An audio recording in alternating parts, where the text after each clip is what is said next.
진리의 뿔 애청자 여러분 안녕하십니까? 오늘 저는 복음의 제사장 직분이라고 하는 제목으로 오늘 여러분들에게 말씀을 드리겠습니다. 여러분, 스가랴 3장은 재판정의 모습을 그리고 있습니다. 피의자, 즉 죄인의 신분으로 더러운 옷을 입고 있는 그슬린 나무 같은 대제사장 여호수아가 사단의 고소 앞에 두려워 떨며 섰습니다. 모든 잘못과 실수, 부정적인 측면들이 법정 앞에 적나라하게 드러납니다. 스가랴 3장 1절은 대제사장 여호수아는 여호와의 사자 앞에 섰고 사단은 그의 우편에 서서 그를 대적하는 것을 여호와께서 내게 보이시니라라고 기록합니다. 여러분, 그때에 우리의 변호사인 그리스도는 이렇게 두려워 떨고 있는 여호수아에게, 죄수에게 이렇게 말하는 것입니다. 4절입니다. 여호와께서 자기 앞에 선자들에게 명하사 그 더러운 옷을 벗기라 하시고 또 여호수아에게 이르시되 내가 내 죄가를 제하여 버렸으니 내게 아름다운 옷을 입히리라 하시기로. 여러분, 한 주석가는 이곳을 주석하기를 그 더러운 옷은 없어졌다. 그 죄는 무죄하고 순결하고 거룩하신 하나님의 아들에게로 전가되었다라고 기록합니다. 그리고 스가랴서 오늘 3장 5절에 보면 정한 관을 그 머리에 씌우고 용서의 의의 옷을 입히고 무죄가 선언됩니다. 이제 여호수아의 신분은 죄의 신분에서 대제사장의 신분으로 회복되는 것입니다. 여러분, 누가복음 15장에 탕자가 아버지의 유산을 가지고 집을 나갑니다. 허랑방탕한 후 돼지 지엽 열매를 먹으며 고생하다 생각하기를 내 아버지의 집으로 돌아가자. 그리고 그는 생각하기를 내가 죄를 지어서 아버지의 아들이라 일컬음을 감당치 못하겠으니 내가 아버지의 아들이 아니라 품꾼의 하나로라도 아버지께로 돌아가리라고 결심하는 것이죠. 여러분, 그런데 우리는 여기서 대단히 중요한 생각을 하나 해봐야 되는 것입니다.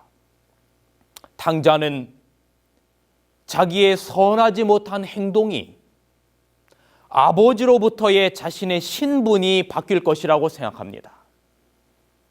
다시 말하면 탕자는 자기의 선하지 못한 그 행동이 아들에서 종의 신분으로 바뀔 것이라고 생각하는 것입니다.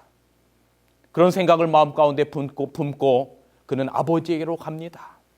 그런데 그 아들의 생각과는 정반대로 상거가 먼데 아버지는 아들을 기다리는 것입니다.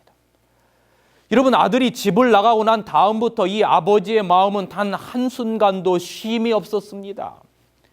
내 아들이 돌아오지는 않을까? 그 잘못한 아들이 돌아오지는 않을까? 아버지의 마음 가운데는 아들의 잘못된 행동이 아들을 향한 생각을 바뀌게 만들지 않은 것입니다. 누가복음 15장 21절에는 탕자는 아버지 앞에 차마 고개를 들을 수 없어서 말합니다. 내가 하늘과 아버지께 죄를 얻었사오니 지금부터 아버지의 아들이라함을 감당치 못하겠나이다. 여러분, 이 모습이 우리의 모습이 아닙니까? 법정 앞에 선 여호수아가 그의 죄의 모습 때문에 고개를 들지 못하고 두려움에 떨고 있던 그의 모습, 탕자가 그의 선하지 못한 행동 때문에 아버지의 사랑을 혹시 줄게 만들지 않을까 하는 그 불안한 모습, 죄의 신분이 제사장의 신분에서 종의 신분으로 바뀌지 않을까 하는 생각, 선하지 못한 탕자의 행동이 그의 신분을 아들의 신분에서 종의 신분으로 혹시 바꾸지 않을까 하는 생각, 우리는 때때로 이런 생각에 두려워하며 살아가고 있습니다.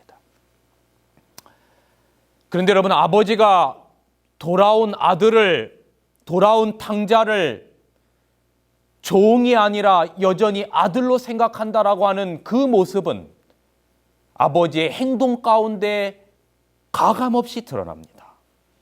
누가복음 15장 22절에 아버지는 종들에게 이르되 제일 좋은 옷을 내어다가 입히고 손에 가락지를 끼우고 발에 신을 신기라. 그리고 살찐 송아지를 끌어다가 잡고 우리가 먹고 즐기자. 이는 내 아들이 죽었다가 다시 살아났으며 내가 내 아들을 잃었다가 다시 얻었노라. 여러분, 집을 나갔다가 아들이 돌아왔는데 그제서야 아버지가 아들의 칫솔을 재어서 옷을 만들어 입힌 것이 아니라 아버지는 말하기를 제일 좋은 옷을 내어다가 입히고라고 기록합니다. 여러분, 아버지가 탕자가 집으로 돌아왔을 때 부랴부랴 만들어서 입힌 옷이 아니라 이미 오래전부터 아들이 돌아오기만을 기다리고 의의 옷을 준비한 것입니다. 사랑하는 여러분, 탕자의 죄가 아버지의 아들을 향한 생각, 신분을 바꾸었습니까? 결단코 그렇지 않았습니다. 이 부분에 관해서 한 주석가는 이렇게 설명합니다. 비유에 나오는 잃어버린 은전은 비록 먼지와 쓰레기 속에 묻혀져 있을지라도 여전히 하나님은 사랑이시다라고 말하는 것입니다. 그와 마찬가지로 탕자 같은 각 영혼은 죄로 말미암아 아무리 타락하였을지라도 하나님의 눈에 가치 있게 여겨진다라고 주석합니다. 우리가 예수를 믿을 때 부랴부랴 만들어 주신 의가 아니고 이미 창세로부터 죽임을 당한 어린 양의 희생에서 나온 의의 옷은 하나님의 자녀를 향한 전적인 아버지의 은혜를 나타냅니다. 여러분, 은혜가 무엇입니까? 은혜는 은혜 받기에 합당치 못한 사람에게 나타나는 하나님의 태도지요. 우리가 은혜를 찾은 것이 아니고 은혜가 우리를 찾아온 것입니다. 우리가 은혜를 받을 가치가 있어서가 아니고 전혀 가치가 없기 때문에 하나님께서는 당신의 은혜를 우리에게 주시기를 기뻐하시는 것이지요. 여러분, 의의 옷은 자격 없는 자녀에게 베푸시는 은혜이고 우리가 하나님의 아들이라고 하는 제사장이라고 하는 신분을 나타내 줍니다. 성경은 우리에게 베드로전서 2장 9절에 말씀하시기를 너희는 왕 같은 제사장이오라고 말합니다. 여러분, 그러면 우리가 어떻게 제사장이 되는지 실제 구약의 제사장이었던 아론과 그의 아들들에게 제사장직을 부여한 모습을 살펴보면 우리가 어떻게 제사장이 되는지를 알 수 있게 될 것입니다. 여러분, 여기 레위기 8장 1절부터 이 9절 12절까지 좀 긴 성경절을 우리 함께 보겠습니다. 여호와께서 모세에게 말씀하여 이르시되 너는 아론과 그의 아들들과 함께 그 의복과 관유와 속죄제의 수송아지와 수양 2마리와 무교봉 한 광주리를 가지고 온 회중을 회막문에 모으라.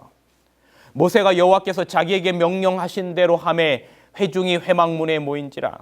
모세가 회중에게 이르시되 여호와께서 행하라고 명령하신 것이 이러하니라 하고 모세가 아론과 그의 아들들을 데려다가 물로 그들을 씻기고 아론에게 속옷을 입히며 띠를 띄우고 겉옷을 입히며 에봇을 걸쳐 입히고 에봇에 정식 띠를 띄워서 에봇을 몸에 메고 흉배를 붙이고 흉패에 우림과 둠밈을 넣고 그의 머리에 관을 씌우고 그 관 위 전면에 금패를 붙이니 곧 거룩한 관이라 여호와께서 모세에게 명령하신 것과 같았더라. 또 관유를 아론의 머리에 붓고 레위기 8장 12절입니다. 그에게 발라 거룩하게 하고 모세가 또 아론의 아들들을 데려다가 그들의 속옷을 입히고 띠를 띄우며 관을 씌웠으니 여호와께서 모세에게 명령하신 것과 같았더라. 대제사장직을 위한 대제사장을 세우는 과정을 여기 레위기 8장에는 이렇게 기록합니다. 아론과 그의 아들들을 데려다가 물로 뭐하라고요? 씻기라고 말합니다. 그런데 여러분, 여기 우리가 중요한 모습 가운데 하나는 뭐냐면 자기 스스로가 씻는 것이 아니고 누군가가 씻기웠던 것입니다. 여기 디도서 3장 5절에 보면 우리를 구원하시되 우리의 행한 바 의로운 행위로 말미암지 않고 오직 그의 긍휼하심을 쫓아 중생의 씻음과 성령의 새롭게 하심으로 하셨나니. 정결케 되기 위해서 하나님께서 그들에게 요구하신 것은 그들 자신이 제공할 수 있는 어떤 것이 아니었습니다. 다른 사람이 아론과 그의 아들들을 씻겨야 하였습니다. 이것은 보통 때의 목욕과는 달랐지요. 이것은 영적으로 깨끗하게 되는 의식입니다. 아론은 자신을 죄에서 스스로 정결케 할 수가 없었습니다. 누군가가 그를 위하여 그 일을 해주어야 하였지요. 그렇게 모세에 의해서 아론이 씻기워진 것입니다. 그리고 레위기 8장 7절은 아주 목욕 재개한 다음에 누군가에 의해서 씻겨진 다음에 그 다음에 겉옷을 입히며라고 기록합니다. 여기에 믿음으로 말미암는 의의 진수가 드러나 있습니다. 내 자신이 옷을 입는 것이 아니라 누군가가 입혀주는 것입니다. 시편 132편 9절에는 주의 제사장들은 의를 입고 주의 성도들은 즐거이 외칠지어다라고 기록합니다. 씻은 후에 아론에게 그의 직임의 표인 거룩한 의복이 입혀졌습니다. 이것 또한 상징적인 행동이었지요. 스스로 입을 수 없는 옷, 그 옷은 누군가에 의해서 입혀지는 거룩한 의의 옷이었던 것입니다. 그는 자신이 할 수 있는 것은 아무것도 하나님께 간합되지 않은 것임을 배워야 하였습니다. 그는 전적인 의존의 교훈을 배워야 하였습니다. 그를 봉사에 적합하도록 준비시키는 분은 스스로가 아니라 하나님이셨던 것입니다. 하나님의 의로 그를 옷 입히시는 분은 바로 하나님이셨던 것입니다. 여러분, 민수기 18장 7절에는 내가 제사장 직분을 너희에게 선물로 주었다라고 말합니다. 여러분, 선물은 무엇입니까? 누군가가 주는 것입니다. 제 아내가 제 생일날 이 넥타이를 선물로 주는 것입니다. 저는 그것을 기쁜 마음으로 받는 것입니다. 이것을 은혜라고 말합니다. 여러분, 이렇게 우리의 신분은 전적인 하나님의 은혜로 의의 옷을 입은 거룩한 백성임을 기억하셔야 합니다. 하나님의 자녀로서 오는 특권입니다.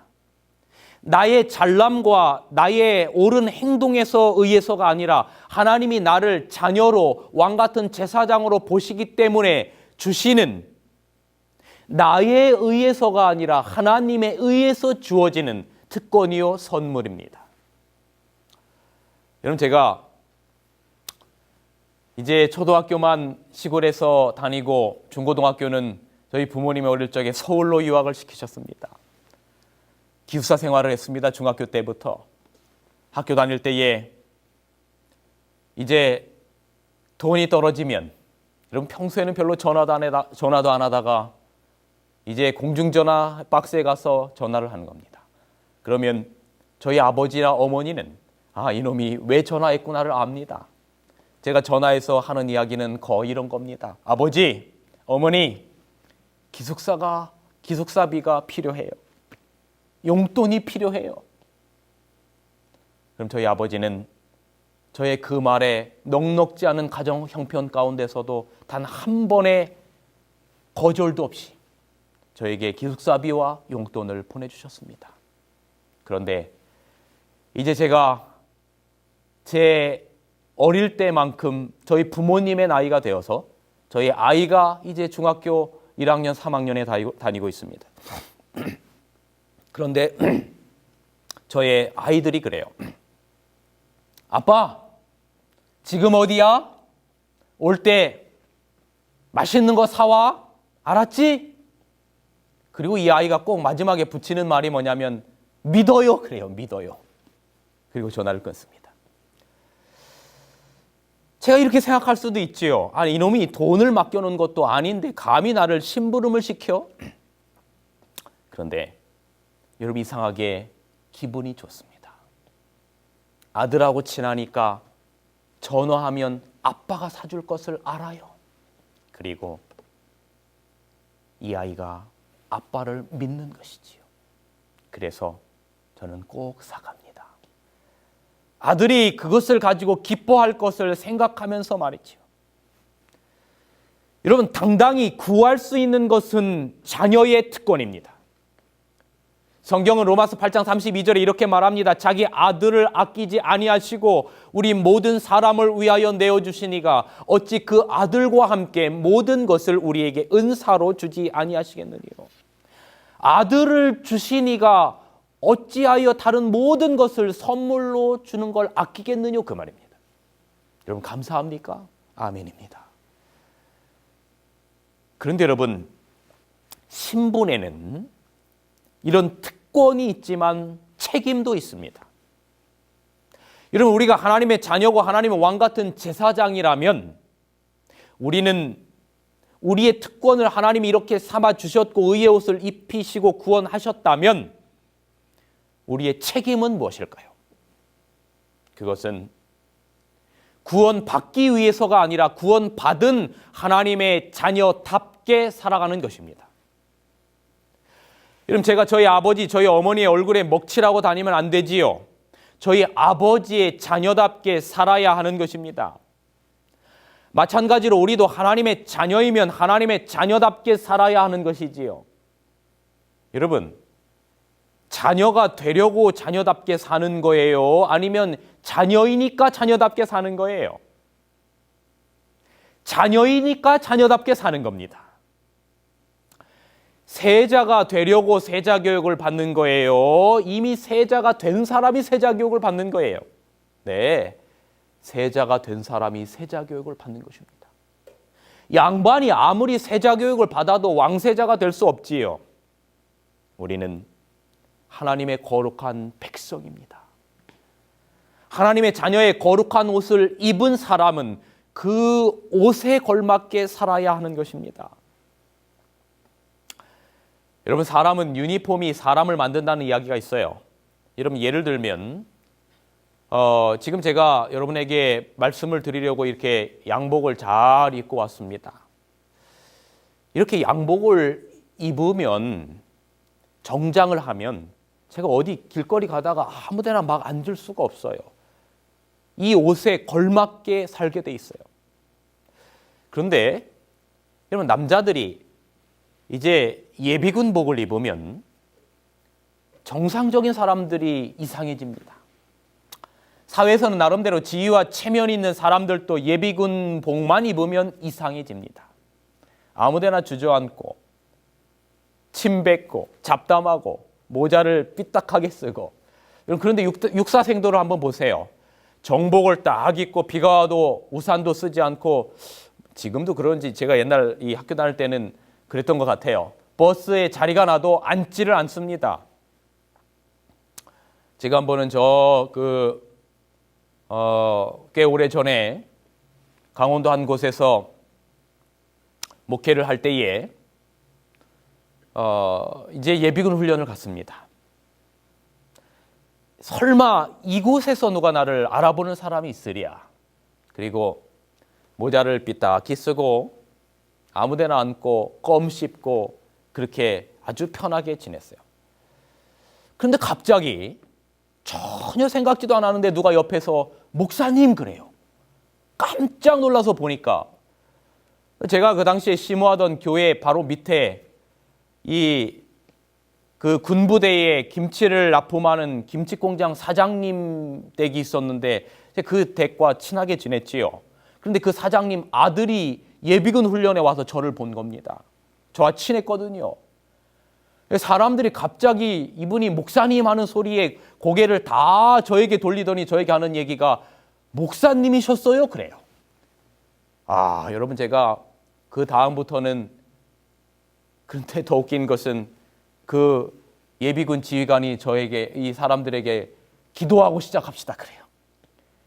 이러면 제가 그 다음서부터는요, 절대로 껌을 삐딱하게 씹거나 모자를 삐딱하게 쓰거나 하지 않습니다. 예수 그리스도의 거룩한 옷을 입은 백성은 거룩한 옷을 입은 아론이 그랬듯이 그 옷에 합당한 삶을 살아야 하는 것입니다. 한 목사님이 수박을 샀는데 하도 이 수박을 사가지고 집에 왔는데 사모님이 수박도 왜 이렇게 맛대가리 없게 생긴 못생긴 수박을 사왔냐고 목사님에게 하도 바꿔오라고 닥달을 하니까 이 목사님이 정말로 이 적성에는 맞지 않지만 그 수박을 가지고 이제 수박을 바꾸러 갔습니다.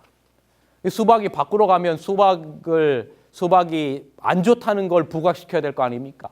그래서 이 수박이 이렇게 안 좋으니까 트집을 막 이렇게 바꿔달라고 잡고 있는데 갑자기 한쪽에서 목사님 하더래요.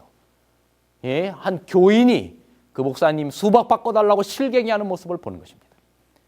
근데 이 목사님이 그 목사님이라는 이야기를 들었는데 죽고 싶더래요. 여러분, 오늘 성경은 거룩한 옷을 입은 백성이 어떤 삶을 살아야 하는지 이렇게 말합니다. 베드로전서 2장 5절에 거룩한 옷을 입은 백성의 삶을 이렇게 기록합니다. 너희도 산 돌같이 신령한 집으로 세워지고 예수 그리스도로 말미암아 하나님이 기쁘게 받으실 신령한 제사를 드릴 거룩한 제사장이 될지니라라고 말합니다. 여러분, 제사장이 되는 게 먼저예요? 신령한 제사를 드리는 게 먼저예요? 제사장이 되는 게 먼저예요. 그러면 여러분, 이 제사장이 되는 자격을 갖추는 것이 먼저입니다. 그래서 여기 이 거룩한 제사장이 될지니라라고 하는 이 말씀은 마귀의 자식에서 하나님의 자녀로 거듭나는 칭의, 물의 침례, 물의 세례를 말하는 것이지요. 여러분, 이 우리가 거룩한 하나님의 자녀가 된다라고 하는 이 칭의 부분은 우리 측에서 하는 것이 아니라 하나님의 측에서 해주시는 은혜인 것입니다. 내가 예수 그리스도를 개인의 구주로 영접하고 하나님의 자녀로 살기로 마음에 결심할 때 하나님께서 우리를 의롭다고 칭해주는 바로 그 예식, 그것이 바로 물의 침례, 물의 세례입니다. 그리고 여러분, 그 다음에는 하나님의 자녀로 자격이 바뀌는 물의 침례가 있었다면 그 다음에는 여러분, 우리의 품성이 사단의 품성에서 하나님의 품성으로 바뀌는 성령의 세례, 성령의 침례인 성화가 있는 것입니다. 칭의를 거쳐서 품성이 바뀌는, 자격이 바뀌는 칭의를 거쳐서 품성이 바뀌는 성화의 단계를 거쳐가는 것입니다. 그리고 마침내 우리가 하늘에서 영화의 관계를, 영화를 경험하는 것이죠. 여러분, 이렇게 우리가 제사장이 되는 것이 먼저라고 하나님께서 해주는 측면이죠. 그러나 이제는 우리가 해야 될, 제사장이 된 우리가 해야 될 일이 바로 있는 것입니다. 그것이 바로 신령한 제사를 드리는 것입니다. 이런 구약에는 제사를 제사장이 드릴 때 양을 잡아서 드렸지요. 그렇다면 오늘 우리가 하나님의 제사장이라면, 하나님이 그렇게 의롭다고 칭해 주셨다면 우리 측에서, 우리가 제사장이 된 우리의 입장에서 제사를 드려야 되는데, 구약에서 양을 잡아 드리는 것은 예수님의 십자가로 말미암아 다 표상했던 것들이 폐해졌지요.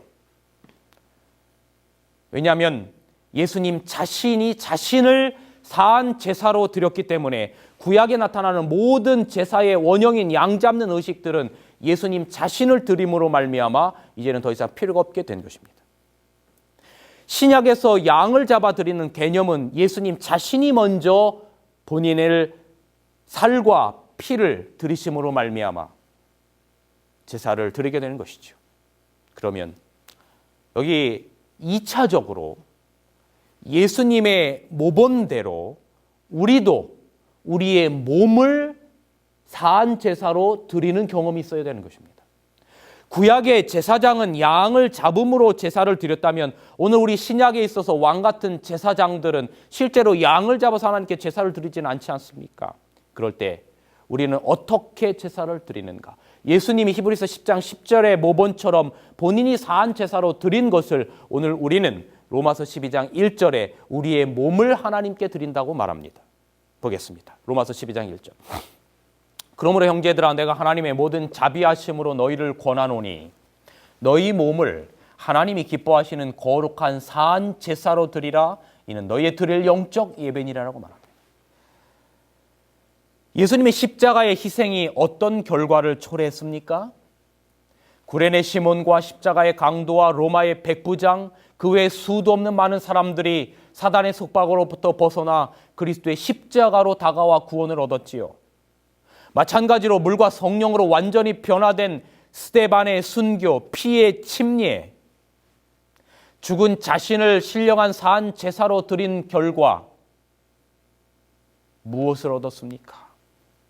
스데반의 순교로 말미암아 그의 몸을 거룩한 산 제사로 드림으로 말미암아 그는 전대미문의 전도자 사도 바울을 얻었습니다. 그리스도의 의의 옷을 입고 제사장 직을 위임받은 그리스도인 그들이 자기 자신을 십자가에 내어 놓아 신령한 제물로 삼았던 것입니다.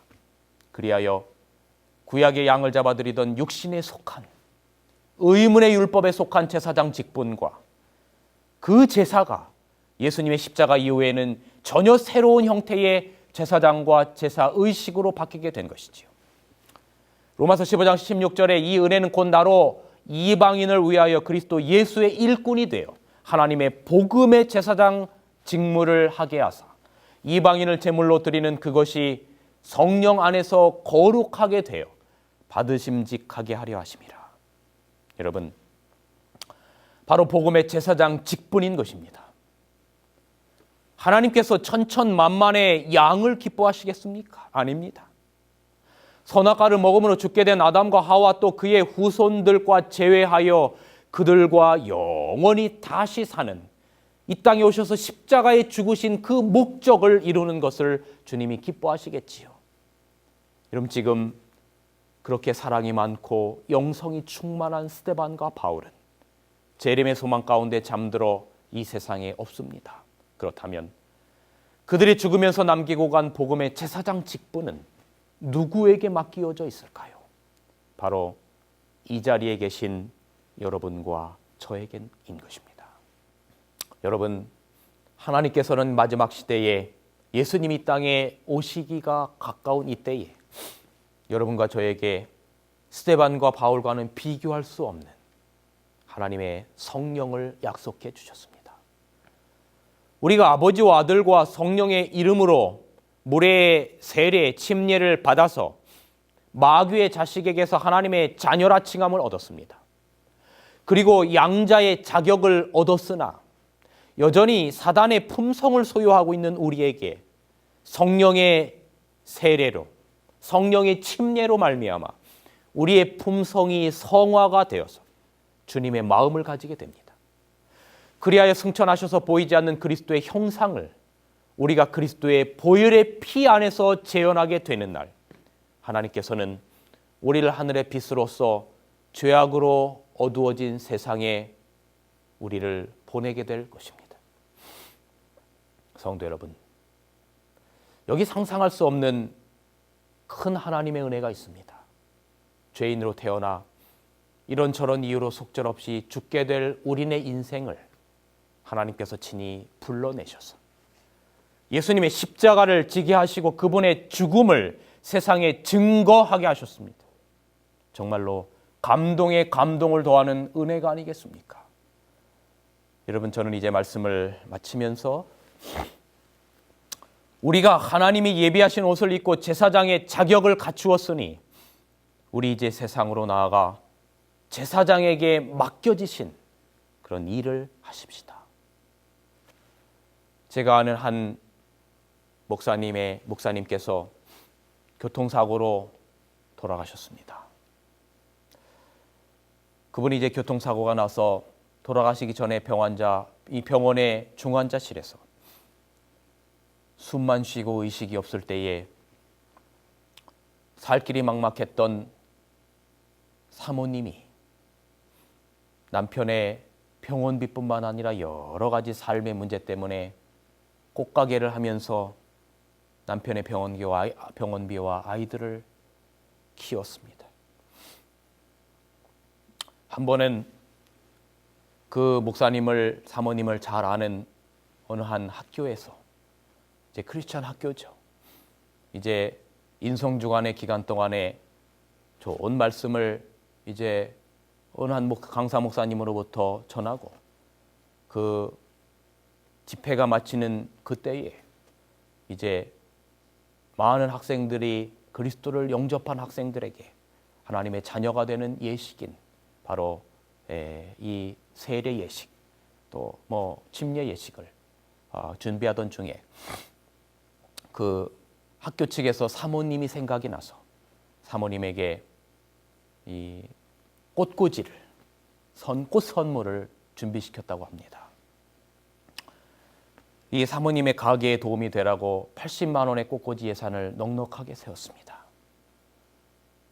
그런데 그 요청한 내일이면 이제 하나님의 자녀로 거듭나는 예식이 있는데, 그날 밤 새벽 2시까지 이 사모님이 꽃꽂이를 하고 계신다는 이야기를 그 밤늦게까지 퇴근하지 않고 일하던 이 교목 목사님에게 그 소식이 전달되었습니다.